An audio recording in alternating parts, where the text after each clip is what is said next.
একবার ঈদের আগের দিন খলিফা উমর রাদিয়াল্লাহু তাআলা আনহুর স্ত্রী নিজের স্বামীকে বললেন, হে প্রিয় স্বামী, আমার জন্য ঈদের নতুন কাপড় না হলেও চলবে, কিন্তু ছোট বাচ্চাটি ঈদের নতুন কাপড়ের জন্য কাঁদছে।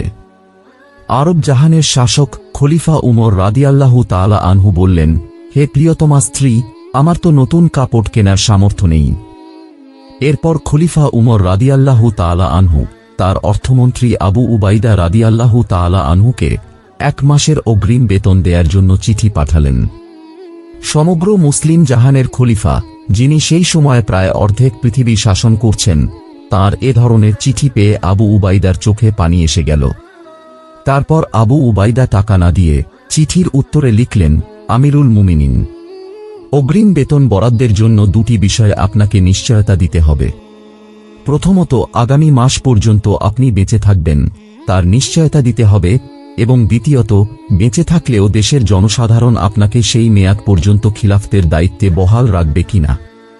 চিঠি পাঠ করে খলিফা উমর রাদিয়াল্লাহু তাআলা আনহু কোনো উত্তর করলেন না, বরং এত কেঁদেছেন যে তাঁর চোখের পানিতে দাড়ি ভিজে গেল। আর হাত তুলে আবু উবাইদার রাদিয়াল্লাহু তাআলা আনহুর জন্য দোয়া করলেন, একজন যোগ্য অর্থমন্ত্রী নির্বাচিত করতে পেরেছেন ভেবে।